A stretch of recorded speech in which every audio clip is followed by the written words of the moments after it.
ودخل معه السجن فتيان قال أحدهما إني أراني أعصر خمرا وقال الآخر إني أراني أحمل فوق رأسي خبزا تأكل الطير منه نبئنا بتأويله إنا نراك من المحسنين قال لا يأتيكما طعام ترزقانه إلا نبأتكما بتأويله قبل أن يأتيكما ذلكما مما علمني ربي إني تركت ملة قوم لا يؤمنون بالله وهم بالآخرة هم كافرون واتبعت ملة آبائي إبراهيم وإسحاق ويعقوب ما كان لنا أن نشرك بالله من شيء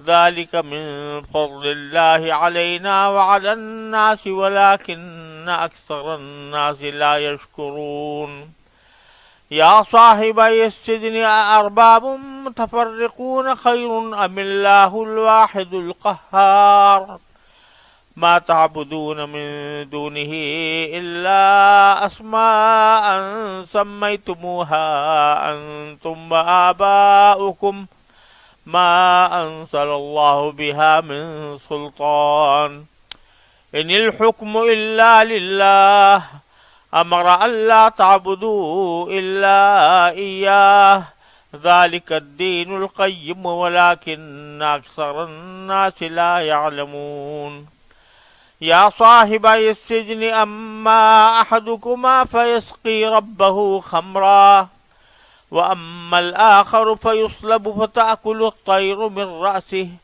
قضي الأمر الذي فيه تستفتيان وقال الذي ظن أنه ناج منهما اذكرني عند ربك فأنساه الشيطان ذكر ربه فلبث في السجن بضع سنين.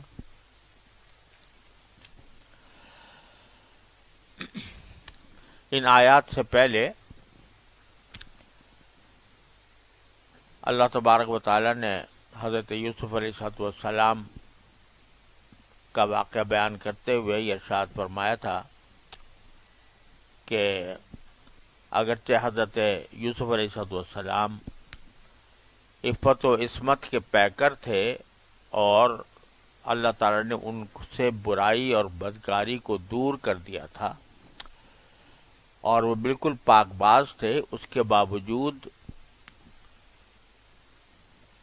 ان کے گھر والوں نے یہ مناسب سمجھا تھا کہ ان کو قید کر دیا جائے تاکہ جو بات لوگوں میں پھیل گئی ہے وہ بھولی بسری ہو جائے۔ اس کا منطقی تقاضا یہ ہے کہ وہ قید میں چلے گئے۔ اب قرآن کریم اس کے بعد قید میں جانے کا ایک واقعہ بیان فرماتا ہے، اور وہ یہ کہ دخل معه السجن فتیان، کہ حضرت یوسف علیہ السلام کے ساتھ قید خانے میں دو نوجوان بھی داخل ہوئے۔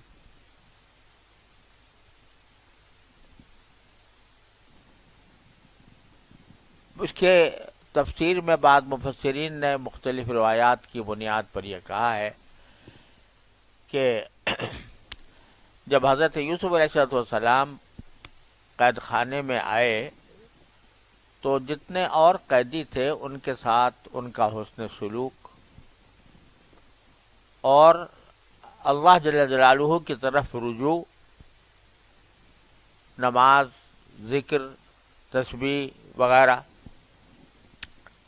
اور لوگوں کے ساتھ ہمدردی، کوئی بیمار ہو جائے تو اس کی عیادت، کوئی کسی تکلیف میں مبتلا ہو تو اس تکلیف کی ازالہ، اور اسی میں لوگ ان سے اپنے خوابوں کی کچھ تعبیر بھی پوچھا کرتے تھے۔ تو جب یہ دو آدمی، دو نوجوان قید خانے میں پہنچے تو اس وقت انہوں نے دیکھا کہ حضرت یوسف علیہ السلام اتنے خوش اخلاق ہیں، کتنے نیک ہیں. تو انہوں نے کچھ خواب دیکھا تھا جس کی وہ تعبیر چاہتے تھے، تو ان کو حضرت یوسف علیہ السلام سے بہتر کوئی آدمی نہ ملا. تو ان سے اپنے خواب کا ذکر کیا. قال احدہما، ان میں سے ایک نے کہا کہ انی ارانی اعصر خمرہ، میں اپنے آپ کو دیکھتا ہوں کہ میں شراب نچوڑ رہا ہوں. اپنے آپ کو دیکھتا ہوں، اور مراد یہ ہے کہ خواب میں دیکھتا ہوں. یہ چونکہ ایک ایسا لگتا ہے کہ حضرت یوسف علیہ السلام کی شہرت ہو گئی تھی، تو لوگ ان کو سامنے خواب بیان کیا کرتے تھے. تو اس نے یہ کہنے کی بھی ضرورت نہیں سمجھی کہ میں نے خواب میں دیکھا، بس اتنا کہہ دیا کہ میں دیکھتا ہوں کہ میں شراب نہ چھوڑ رہا ہوں. اور روایات سے معلوم ہوتا ہے کہ یہ صاحب جو تھے، جنہوں نے کہا کہ میں شراب نہ چھوڑ رہا ہوں، یہ بادشاہ کے دربار کے ساقی تھے. بادشاہ کے دربار میں ان کی ذمہ یہ خدمت تھی کہ لوگوں کو وہ بادشاہ کو یا دوسرے لوگوں کو شراب پلایا کرے. اور دوسرے نے کہا وقال الآخر، دوسرے نے کہا انی ارانی احمل فوق رأسی خبزا تأکل الطیر منہ، میں اپنے آپ کو دیکھتا ہوں، یعنی خواب میں دیکھتا ہوں کہ میں نے اپنے سر کے اوپر روٹی اٹھائی ہوئی ہے تاکل الطیر منہ، اور اس روٹی سے پرندے آ کر کھا رہے ہیں. سر پہ میری روٹی ہے اور پرندے آ کر کھا رہے ہیں. تو ایک نے خواب میں اپنے آپ کو شراب نچوڑتے دیکھا، اور ایک نے اپنے سر پر روٹیاں دیکھی اور یہ دیکھا کہ پرندے وہ روٹیاں آ کر کھا رہے ہیں. یہ صاحب جو تھے، روایت سے میں یہ مذکور ہے کہ یہ اس کے باورچی تھے، بادشاہ کے. اور ان دونوں پر الزام یہ تھا کہ انہوں نے بادشاہ کو کوئی ایسا کھانا کھلانے کی سازش کی تھی کہ جس میں زہر ہو.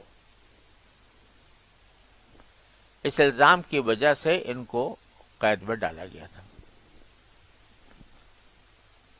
تو پہلے نے خواب دیکھا کہ میں شراب نچوڑ رہا ہوں، دوسرے نے دیکھا کہ میرے سر پر روٹی ہے اور پرندے اس سے کھا رہے ہیں. تو نبئنا بتعبیرہ، کہا کہ یوسف علیہ السلام سے کہ آپ ہمیں اس کی تعبیر بتائیے خواب کیا. انا نراک من المحسنین، ہم یقینی طور پر آپ کو نیک لوگوں میں سے سمجھتے ہیں. یعنی آپ کا جو طرز عمل ہم نے دیکھا ہے یہاں قید کے اندر، وہ ایسا ہے کہ اس سے ہمیں یہ پتہ چل گیا کہ اللہ تعالی نے آپ کو احسان کے درجے پر فائز فرمایا ہے.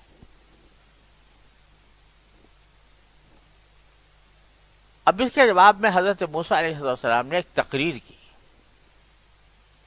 تقریر پہلے کی اور ان کے خواب کی تعبیر بعد میں بتائی. تو آگے جو جواب ہے وہ حضرت یوسف علیہ السلام کا جواب 3 حصوں پر منقسم ہے. سب سے پہلے تو حضرت یوسف علیہ السلام نے یہ بات فرمائی کہ لا یأتیکما طعام ترزقانہ الا نبأتکما بتأویلہ قبل ان یأتیکما. سب سے پہلی بات تو یہ کہی کہ جو کھانا تمہیں دیا جاتا ہے قید خانے میں، وہ ابھی آنے نہیں پائے گا کہ میں تمہیں اس کی حقیقت بتا دوں گا.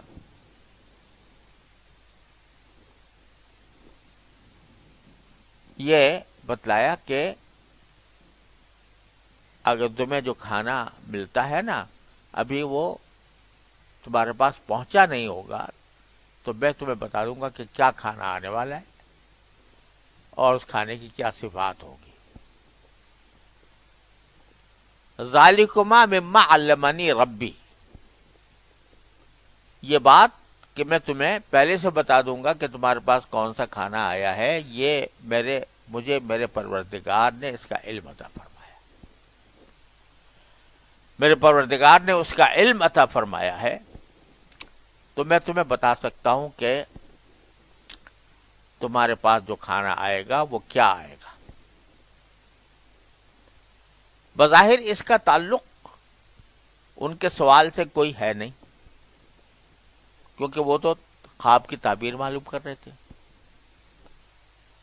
تو انہوں نے جواب میں سب سے پہلے یہ بات کہی. کیوں کہی؟ اس کی وجہ یہ تھی کہ حضرت یوسف علیہ السلام کو آگے انہیں توحید کی دعوت دینی تھی. تو پہلے حضرت یوسف علیہ السلام نے اس بات کا اظہار فرمایا کہ میرے پروردگار نے مجھے کچھ خصوصی علم عطا فرمایا ہے،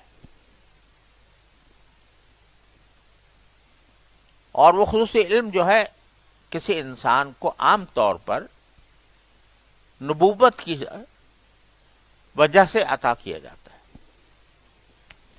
لہذا اشارہ اس بات کی طرف کیا کہ اللہ تعالی نے مجھے نبی بنایا ہے. اور جس طرح انبیاء کرام علیہ الصلوۃ والسلام کو اللہ تبارک و تعالیٰ غیب کی بہت سی خبریں بتا دیتے ہیں، تو مجھے بھی اللہ تعالیٰ یہ بتا دیتے ہیں اگر تمہارے پاس کوئی کھانا آئے گا تو میں بتا دوں گا کہ تمہارے پاس کون سا کھانا آ رہا ہے، وہ کیسا ہے، کیا اس کے اثرات ہوں گے، کیا اس کا نتیجہ ہوگا. یہاں یہ فرمایا لا نبأتکما بتأویلہ قبل ان یاتیکما، کہ اس کھانے کی تعویل میں تمہیں بتا دوں گا. اب تعویل میں دو باتیں داخل ہیں، ایک یہ کہ وہ کھانا کیا ہوگا، اور دوسرے یہ کہ اس کھانے کا انجام کیا ہوگا. یعنی وہ تمہارے پیٹ میں صحیح جا کر ہضم ہوگا یا نہیں ہوگا، کوئی بیماری تو نہیں پیدا ہو جائے گی، وغیرہ وغیرہ. یہ ساری باتیں بھی میں بتا دوں گا، اور یہ میرے پروردگار نے مجھے اس کا علم عطا فرمایا ہے. تو یہ بتا دیا کہ میں نبی ہوں. لہذا اب جو میں بات کہوں اس کو یہ سمجھ کر سننا کہ مجھے اللہ تبارک و تعالی نے خصوصی علم عطا فرمایا. پھر آگے اس سے ایک بات یہ معلوم ہوتی ہے، فقہاء کرام نے سے مسئلہ نکالا ہے کہ اگر کسی شخص کو کوئی دین کی بات کہنی ہو اور وہ دین کی بات کہنے کے لیے اپنی کوئی علمی صفت بیان کرے جس کا مقصد اپنی بڑائی کا اظہار نہ ہو بلکہ اس بات کا اظہار ہو کہ میری بات قابل اعتماد ہونی چاہیے تمہارے ذہن میں میری بات قابل اعتماد ہونی چاہیے. اس کے لیے اگر کوئی آدمی اپنا کچھ تعارف اس طرح کرائے کہ جس میں اپنے کچھ علم کا اظہار ہو ضرورت کے خاطر، تو اس میں کوئی مذائقہ نہیں. لوگ جھگڑ رہے ہیں کسی موقع پر، مثلا کسی مسئلے میں، اور آپ پہنچ گئے، آپ لوگ کو لوگ جانتے نہیں کہ کون ہے. اس موقع پر اگر آپ بیچ میں اپنا تعارف کرائے بغیر دخل اندازی کریں گے تو کوئی آپ کی بات کا اثر ہی نہیں لے گا. لیکن آپ اگر جا کر کے بھائی آپ ذرا دھیمے ہو جاؤ، میں بھی ایک طالب علم ہوں، میں نے اس میں علم حاصل کیا ہے کہیں سے، تو اس کی وجہ سے میں آپ کو جو صورتحال ہے وہ بتا دیتا ہوں. تو اگر وہ کوئی آدمی اپنے علم حاصل کرنے کا ذکر کرے اس غرض سے تاکہ اس کی بات کو وزندار سمجھا جائے اور اس کی بات پر اعتماد کرنے میں آسانی ہو، تو ایسے موقع پر اپنے علم کا اظہار کر دینا یہ بھی جائز ہے، بلکہ بعض اوقات ضروری ہو جاتا ہے. ہمارے حضرت والا قدس اللہ تعالی سرہ ایک واقعہ سنایا کرتے تھے. ایک بڑے عالم تھے، وہ کسی نواب صاحب کے یہاں جا کر مہمان ہو گئے، اور وہ نواب صاحب کے گھر میں حویلی تھی. اس حویلی کے ایک مہمان خانے میں ان کا قیام ہوا. وہاں سے بیت الخلاء جو ہے وہ کچھ فاصلے پر تھا، جہاں ان کا کمرہ تھا اس سے کچھ فاصلے پر تھا. تو رات کو انہیں سوتے سوتے حاجت ہوئی بیت الخلاء جانے کی. تو وہ جب باہر نکلے بیت الخلاء جانے کے لیے، تو وہاں چوکیدار ڈنڈا لیے پھر رہا تھا. تو اس نے ڈنڈا اٹھا کے کہا کون ہے؟ تو انہوں نے کہا ہمیں بڑے مولانا صاحب، ہمیں بڑے مولانا صاحب. تو وہ ڈنڈا ونڈا رک گیا. اگر وہاں کوئی کہتے ہیں بندہ عاجز فقیر، تو وہ ڈنڈا لگ گیا تھا سر پہ. لہذا ضرورت کے وقت میں اپنے کسی اچھی صفت کا اظہار کر دینا یہ جائز ہے، اپنے دفاع میں بھی اور اپنی بات میں وزن پیدا کرنے کے لیے بھی. اگر کوئی بات ظاہر کی جائے تو اس کی اجازت ہے، بشرطے کہ وہ اس ضرورت کے ماتحت ہو اور اس کی وجہ سے یہ دماغ میں یہ خناس نہ ہو کہ میں بہت بڑا عالم ہوں. اللہ تعالیٰ کے فضل و کرم کے عنوان کے طور پر اس کو ذکر کیا جائے. تو اس لیے حضرت یوسف علیہ السلام نے پہلے تو اپنا تعارف کرا دیا کہ بھئی دیکھو، جو بات میں آگے کہنے جا رہا ہوں وہ ذرا اچھی طرح سمجھنے کی ہے، کیونکہ اللہ نے مجھے اس قسم کا علم عطا فرما رکھا ہے جو انبیاء کرام ہی کو دیا جاتا ہے عام طور پر. پہلی بات تو یہ ہوئی. دوسری بات فرمائی انی ترکت ملت قوم لا یؤمنون باللہ، میں نے ان لوگوں کا دین چھوڑ دیا ہے جو اللہ پر ایمان نہیں رکھتے اور جو آخرت کا انکار کرتے ہیں.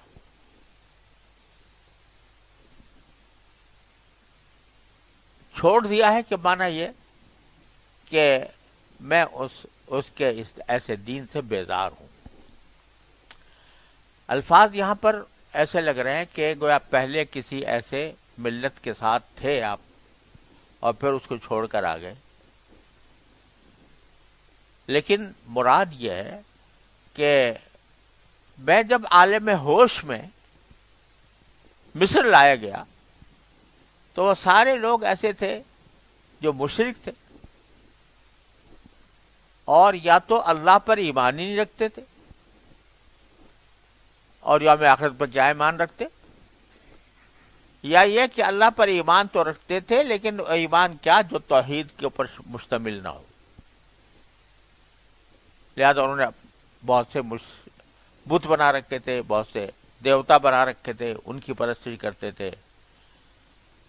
تو مصر میں نے سارے لوگوں کو اس طرح پایا، لیکن میں نے ان کے مذہب کی پیروی نہیں کی. تو میں نے چھوڑ دیا ایسے قوم کی دین کو. ملہ جو لفظ ہے وہ دین کے معنی میں بھی آتا ہے. ملت کے معنی کسی دین کے پابند لوگوں کے مجموعے کو بھی ملت کہتے ہیں اور ملت دین کو بھی کہتے ہیں. ملت ابراہیم حنیفہ. تو یہاں دین کے معنی میں نے ایسے لوگوں کے دین کو چھوڑ دیا ہے جو اللہ پر ایمان نہیں رکھتے اور آخرت کا انکار کرتے ہیں. اس سے معلوم ہوا کہ دین کے یہ دو بنیادی اجزاء ہیں: اللہ جل جلالہ پر ایمان، اللہ کی وحدانیت پر ایمان، اور آخرت پر ایمان. تو وہ اس پر عامل نہیں تھے، ان کو میں نے چھوڑ دیا، یعنی ان کے دین کو چھوڑ دیا. واتبعت ملت آبائی، اور میں نے اپنے آباء و اجداد کے دین کی پیروی کی ہے. میرے آباء و اجداد کون تھے؟ ابراہیم اور اسحاق اور یعقوب علیہم الصلاۃ والسلام. ان کے دین کا کیا تقاضا تھا کہ ما کان لنا ان نشرک باللہ من شیء، ہمیں یہ حق حاصل نہیں ہے کہ اللہ کے ساتھ کسی بھی چیز کو کوئی شریک ٹھہرائے. اور یہ جو ہمیں یہ دین ملا اپنے آباء و اجداد سے، ذالک من فضل اللہ علینا، یہ اللہ تعالیٰ کے فضل کا ایک حصہ ہے جو اللہ تعالیٰ نے ہم پر فرمایا. وعلی الناس، اور جو لوگوں پر فرمایا. ولکن اکثر الناس لا یشکرون، لیکن اکثر لوگ شکر ادا نہیں کرتے اس نعمت کا کہ اللہ تبارک و تعالی نے ان کو صحیح عقیدہ عطا فرما دیا، صحیح دین عطا فرما دیا، اس پر کاربند فرما دیا. تو دوسری بات یہ فرمائی. پہلی بات کا حاصل کیا کہ اللہ تعالی نے مجھے وہ علم عطا فرمایا جو انبیاء کرام کو ملا کرتا ہے، لہذا میں نبی ہوں. دوسری بات یہ کہ میں اس دین سے بیزار ہوں جو اس وقت مصر میں پھیلا ہوا ہے، کہ جس میں نہ اللہ کی توحید پر ایمان ہے نہ آخرت پر ایمان ہے. لہذا میں اپنے آباء و اجداد ہی کے طریقے پر قائم ہوں.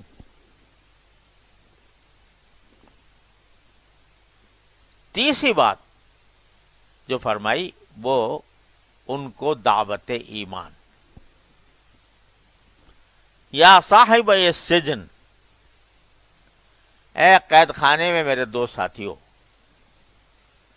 ارباب متفرقون خیر ام اللہ الواحد القہار. ذرا یہ بتاؤ، کیا بہت سے متفرق رب یعنی پروردگار بہتر ہے یا وہ ایک اللہ جس کا اقتدار سب پر چھایا ہوا؟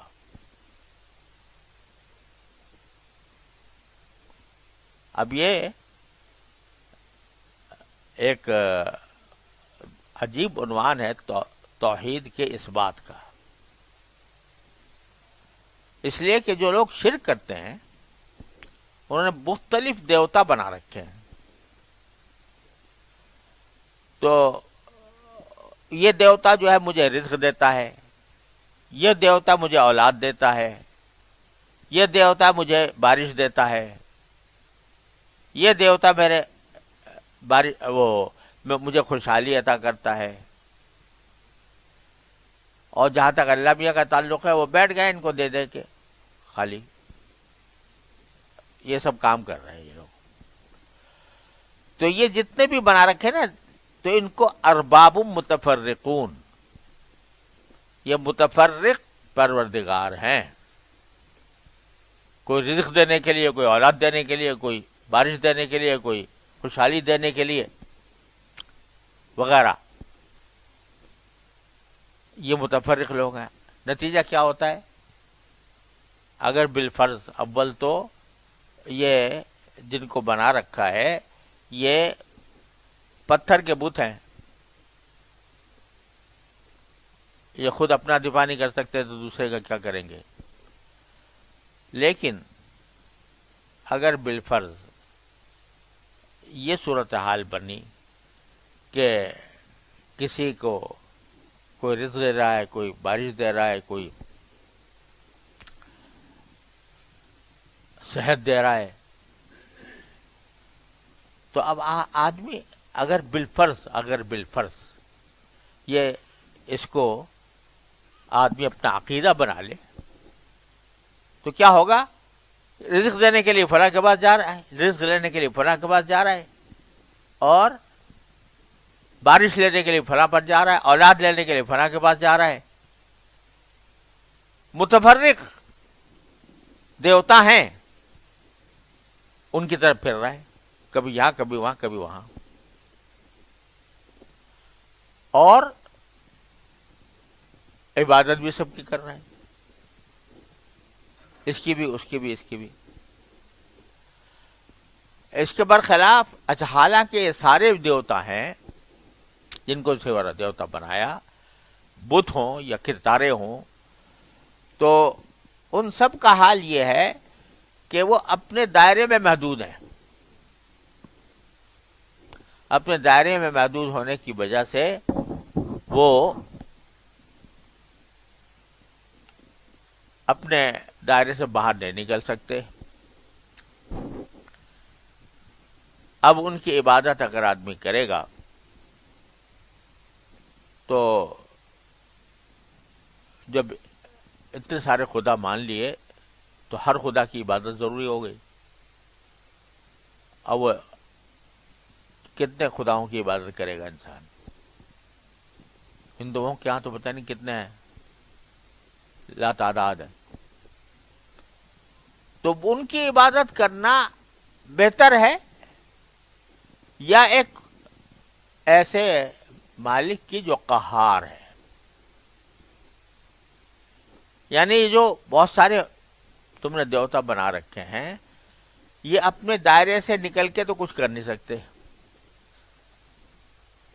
اور چونکہ مانتے ہو کہ سب سے بڑا اللہ ہی ہے، تو جب سب سے بڑا اللہ ہے تو وہ یہ چھوٹے چھوٹے جو دیوتا ہیں، یہ اللہ تعالیٰ اپنے قدرت سے ان سب کو ختم بھی کر سکتا ہے، فنا بھی کر سکتا ہے. تو یہ مقہور ہو سکتے ہیں اللہ تعالیٰ کے علاوہ. اور اللہ تبارک و تعالیٰ واحد ہے اور قہار ہے. قہار ہے. قہار کے معنی کیا؟ کہ سب اس کے غلبے کے تحت ہے. قہار کا جو لفظ ہے اس کے معنی ہمارے اردو میں تو قہر غضب کو کہتے ہیں نا، قہر آ گیا اس کے اوپر. لیکن عربی زبان میں قہر کے معنی ہوتے ہیں کہ دوسرے پر اقتدار پورا حاصل ہو جانا. تو اللہ جل جلالہ کا اقتدار سب پر چھایا ہوا ہے، یہ معنی ہے قہار کے. یہ مقہور ہے اور وہ قہار ہے.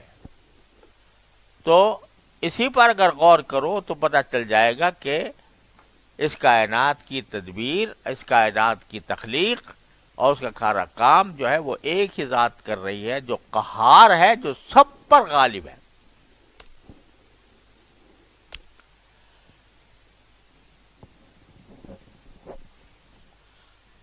اگر مختلف خدا مانو گے تو عبادتیں بھی کس کی کتنی کروں عبادت، اس کی مقدار کون طے کرے گا؟ کون سے دیوتا کی کتنی عبادت کروں؟ تو یہ بہت سارے خدا ماننا بہتر ہے یا ایک ہی واحد جو قہار ہے، جو سب پر غالب ہے؟ اور چلو اگر فرض کرو خود اللہ میاں نے کہہ دیا ہوتا،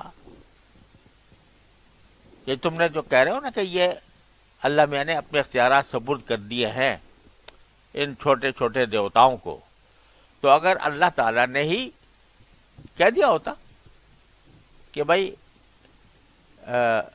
اس معاملے کے اندر اس کو اس فلاں دیوتا کی طرف رجوع کیا کرو، فلاں اس کام کے لیے فلاں دیوتا کی طرف رجوع کیا کرو، تب بھی کوئی بات ہوتی. لیکن تم نے تو خود تمہارے پاس کوئی اللہ کا کوئی پیغام ایسا نہیں آیا، بلکہ تم نے خود الفاظ گھڑ لیے، یہ لات ہے، یہ عزا ہے، یہ فلاں ہے، اور اللہ نے اس کے اوپر کوئی دلیل نہیں نازل کی. ان ہی الا اسماء سمیتموها انتم وآباؤکم، یہ جتنے دیوتا تم نے بنا رکھے یہ صرف نام ہی نام ہیں جو تم نے رکھ لیے ہیں. اللہ تبارک و تعالی نے اس کے بارے میں کوئی دلیل نازل نہیں فرمائی.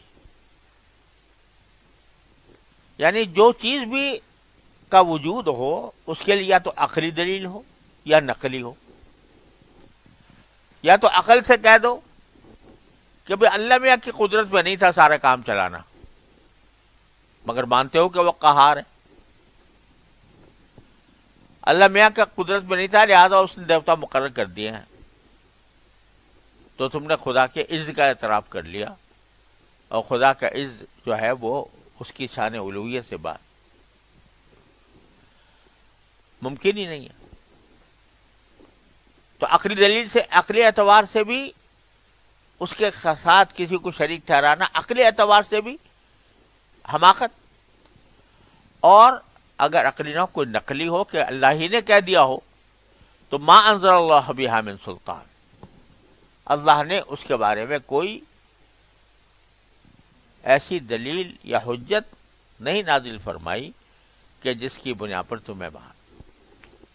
ان الحکم الا للہ، حاکمیت نہیں ہے مگر اللہ کی. تو لہذا یہ جتنے بھی بت پرستیاں ہو رہی ہیں یہ سب اللہ تعالیٰ کی حاکمیت کی نفی کر کے ہو رہی. اور یہ کلمہ ان الحکم للہ الا للہ یہ قرآن کریم میں کئی جگہ آیا ہے. یہاں حضرت یوسف علیہ السلام کی زبان سے کہلایا گیا، اس سے پہلے بھی گزرا ہے، اور وہاں بھی ہے کہ یہ ایک اسلامی ریاست کا سب سے پہلا بنیادی ستون ہے، اللہ کی حاکمیت کو تسلیم کرنا. ساری دنیا میں جو ریاستیں قائم ہو رہی ہیں یا ہوتی رہی ہے ان میں، اور خاص طور سے آخری دور میں مغربی تصورات کے زیر اثر جمہوریتیں، تو ان میں حاکم اعلیٰ قرار دیا گیا ہے عوام کو. جمہوریت کی تعریف ہی یہ ہے عوام کی حاکمیت، یعنی اصل حاکمیت عوام کو حاصل ہے، وہ جو چاہیں فیصلہ کر لیں. یہ ہے جمہوریت. اور اسلام کا دستور یہ کہتا ہے کہ حاکمیت صرف اللہ کی ہے. لہذا جو حکمران ہوتا ہے وہ باری تعالیٰ کا خلیفہ بن کر، نائب بن کر حکومت کرتا ہے، اور اس کو شورا کے ذریعے منتخب کیا جاتا ہے.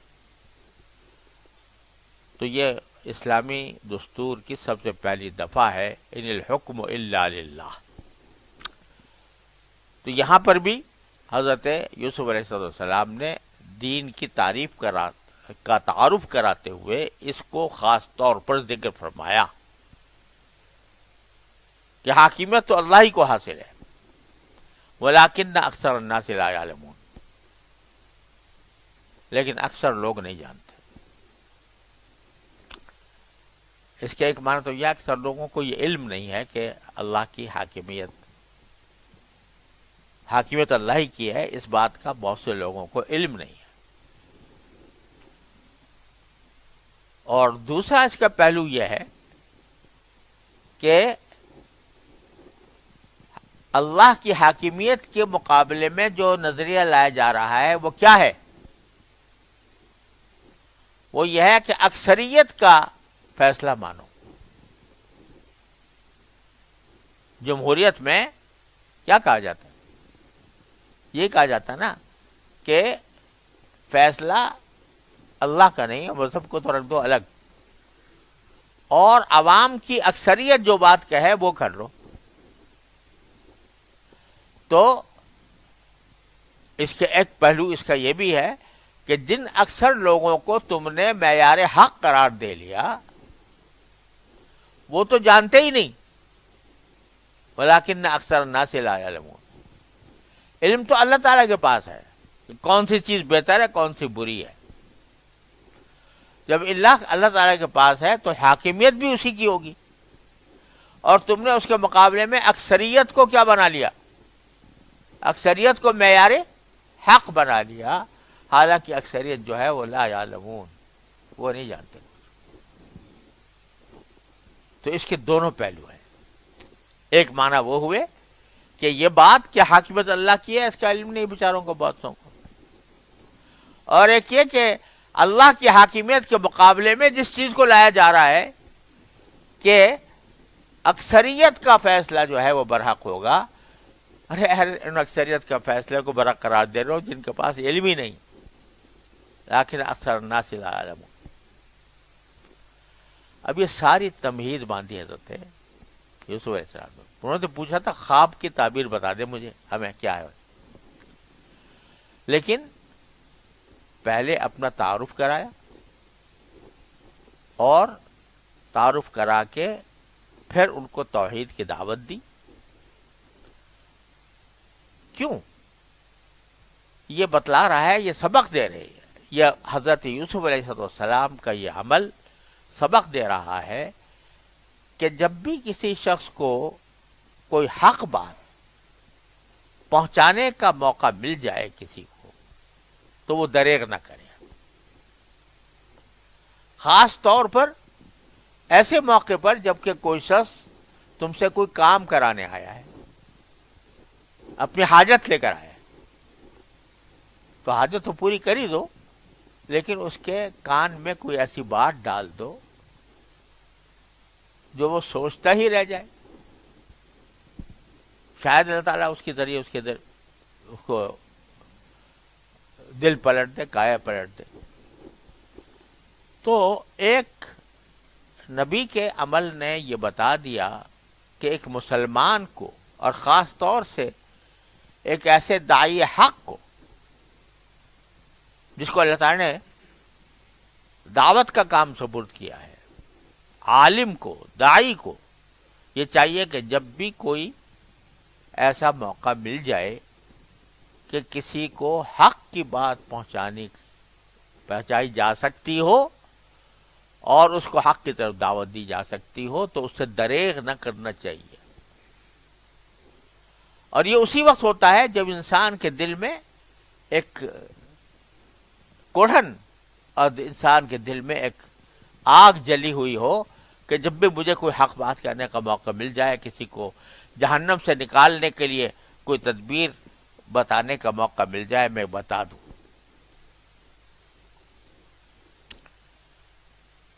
تو یہ بہت بڑا سبق ہے یوسف علیہ السلام کے اس طرز عمل میں، اور جن کو اللہ تبارک و تعالیٰ یہ تڑپ دے دیتا ہے کہ میں دعوت دوں دین کی اور دین کا پیغام پھیلاؤں اور پہنچاؤں، ان کو یہ سمجھ بھی عطا فرما دیتا کہ کس موقع پر کس انداز سے بات کی جائے کہ وہ لوگوں کے دلوں میں اتر جائے۔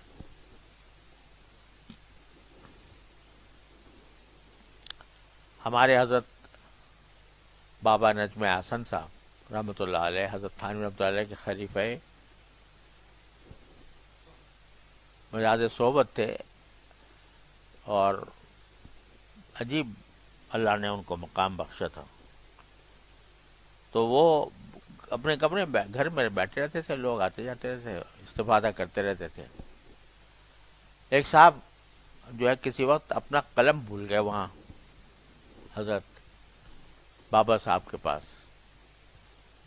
تو وہاں سے اپنے گھر سے انہوں نے اپنے بیٹا بھیجا، نوجوان لڑکپن والا، اور لڑکپن بھی جیسے آج کل آزاد قسم کے لوگوں کا حلیہ ہوتا ہے، اس حلیے میں، اور کہا بھائی جا کے وہاں سے بابا کے پاس میں قلم بھول آیا ہوں، ادھر لے آؤ۔ خیر وہ آ گئے، بابا صاحب نے قلم اس کو دے دیا، اور وہ سر سے پاؤں تک وہ مغربی انداز لڑکے کا، لا ابالی، قلم دے دیا۔ جب وہ واپس جانے لگا تو اسے دروازے کے پاس پائے گا، ارے میاں صاحبزادے آؤ ذرا ایک بات سنتے جاؤ۔ تو وہ آ گیا کہ دیکھو بیٹا، دین کو لوگوں نے بہت مشکل سمجھ رکھا ہے، ارے کچھ بھی مشکل نہیں، رات کو بیٹھ کے توبہ کر لیا کرو، جاؤ۔ اب وہ قلم لینے آیا تھا، اس کے کان میں یہ بات ڈال دی کہ رات کو بیٹھ کے توبہ کر لیا کرو۔ اور وہ لڑکا کہتا ہے کہ بس وہ میرے دل پہ اتر گئی ایک جملہ، اللہ نے اسی کو اس کے لیے انقلاب کا ذریعہ بنا دیا۔ تو حضرت یوسف علیہ السلام کا یہ طرز عمل بتا رہا ہے، ہمیں ہدایت دے رہا ہے کہ جب کبھی تمہیں کوئی موقع مل جائے حق بات کو مناسب اور پر اثر انداز میں کہنے کا، تو یہ نہ سوچو کہ بھئی یہ میں اس سے کیا بات کروں، یہ کہاں مانے گا میری بات۔ ہو سکتا ہے اللہ تبارک و تعالیٰ اسی وقت اس کا دل بدل دے۔ لہذا قید خانہ ہے، قید خانے کی مصعوبتیں ہیں، تکلیفیں ہیں، اس میں ساتھی آئے ہیں، انہوں نے خواب کی تعبیر معلوم کی ہے، خواب کی تعبیر بتانے سے پہلے یہ ساری لمبی تقریر کرتی۔ اب آگے تقریر پھر تعبیر بتائی۔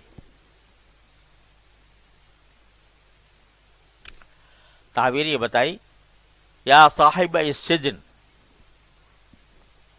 اے میرے قید خانے کے دو ساتھیوں،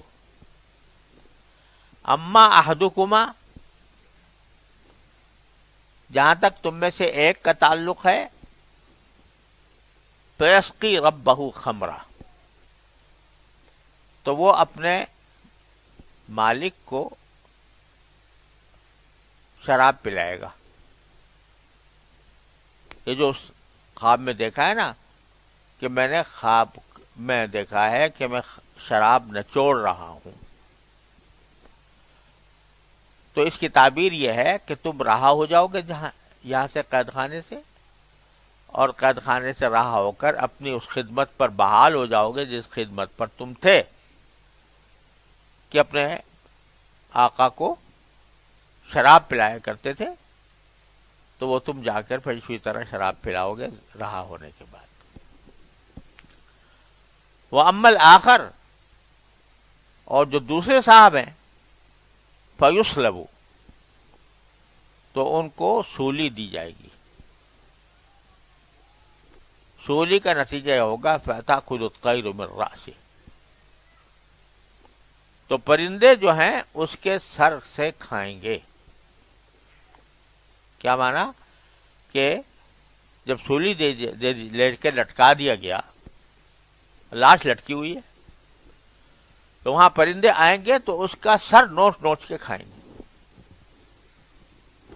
یہ تم نے خواب میں دیکھا تھا نا کہ میرے سر پہ میں نے روٹیاں رکھی ہوئی ہیں اور پرندے اس سے آ کر کھا رہے ہیں، تو اس کا انجام یہ ہونے والا ہے۔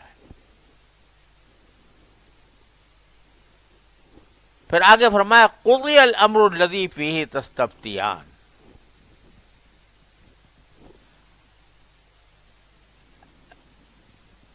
اس میں بعض روایتیں آئی ہیں لیکن ان کی میں ذکر کی ضرورت نہیں سمجھتا، کہ قضی الامر الذی فیہ تستفتیان، ان کو سننے کے بعد جب ایک کو رہائی کا پروانہ مل رہا ہے اور ایک کو موت کا پروانہ، تو ظاہر بات ہے کہ دونوں کے دل میں اس کے اوپر کیا تاثرات ہوئے ہوں گے، تو کوئی شک پیدا ہوگا پتہ نہیں یہ تعبیر سچی ہوگی کہ نہیں ہوگی، واقعی ہمیں آزادی ملے گی اس کو یا نہیں ملے گی، واقعی میں سولی چڑھوں گا کہ نہیں چڑھوں گا. کچھ تردد پیدا ہوا ان کے باتوں میں، ان کے اس طرز عمل میں. تو حضرت یوسف علیہ السلام نے فرمایا کہ جس معاملے میں تم پوچھ رہے تھے اس کا فیصلہ اسی طرح ہو چکا ہے. یعنی کوئی تردد کی بات نہیں ہے، بلکہ اس کا فیصلہ اسی طرح ہو چکا ہے جیسا میں نے عرض کیا.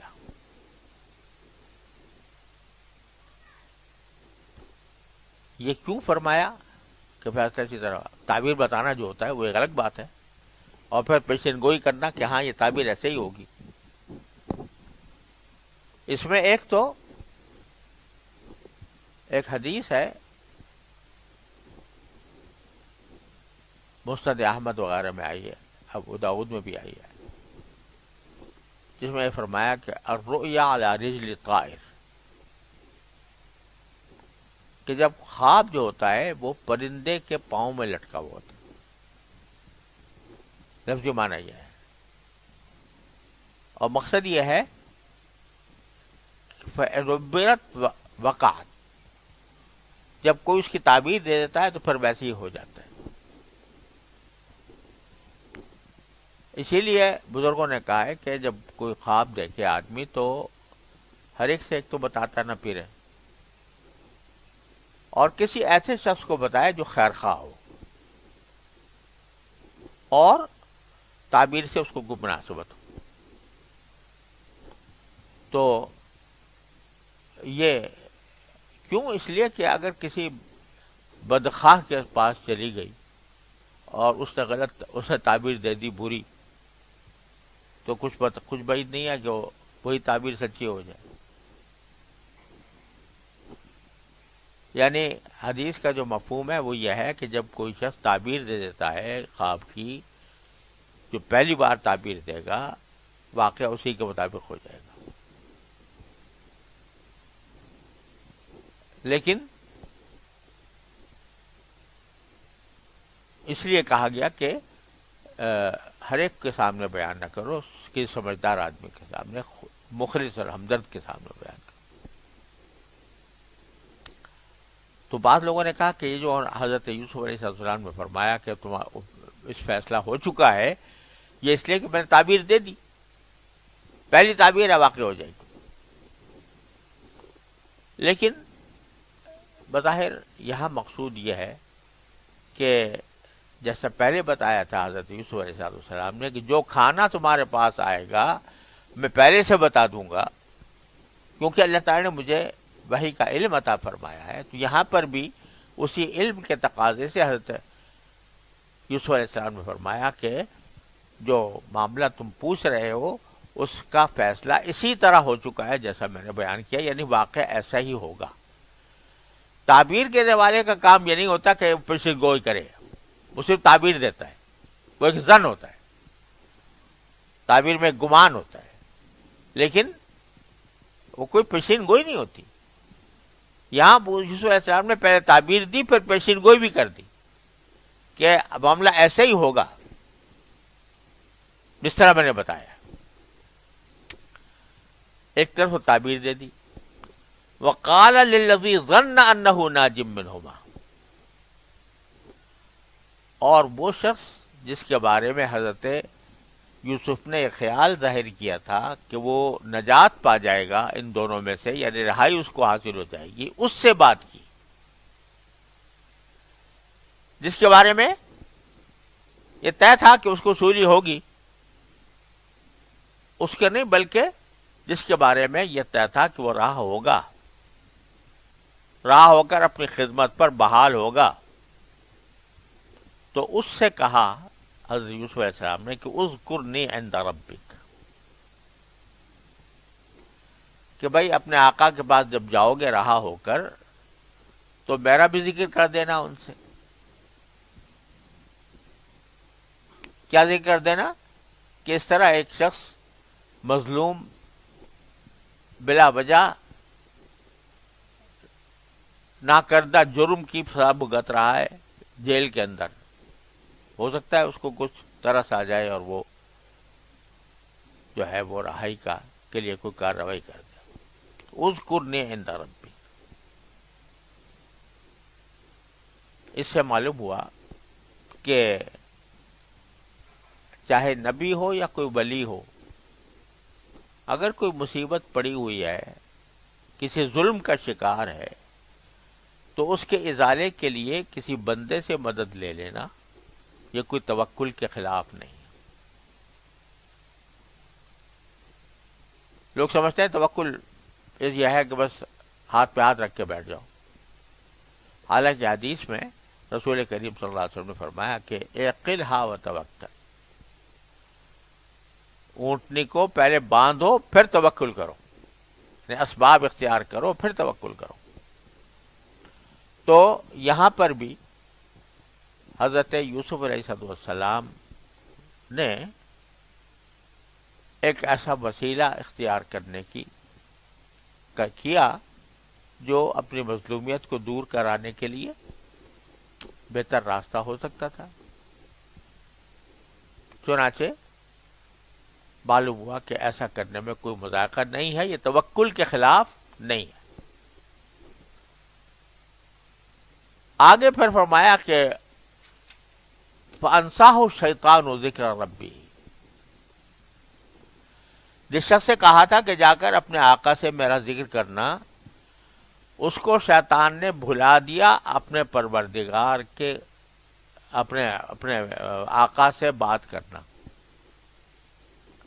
ذکر ربہ، ذکر جو ہے مصدر جو ہے یہ اپنے مفعول کی طرف مضاف ہے، ذکر ربہ، یعنی شیطان نے اس کو یہ بات بھلا دی کہ وہ تذکرہ کرتا حضرت یوسف علیہ السلام کا اپنے آقا کے سامنے۔ انہوں نے پیغام دیا تھا کہ وہ جا کر اپنے آقا سے کہہ دینا، تو وہ بھول گیا، کئی سال تک بولا رہا۔ فَلَبِثَ فِي السِّجْنِ بِضْعَ سِنِينَ، تو حضرت یوسف علیہ السلام اس کے بعد کئی سال تک جیل ہی میں ٹھہرے رہے۔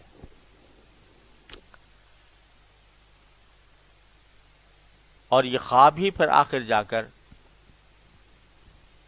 حضرت یوسف علیہ السلام کی رہائی کا ذریعہ بنا، جیسے کہ آگے تفصیل میں آنے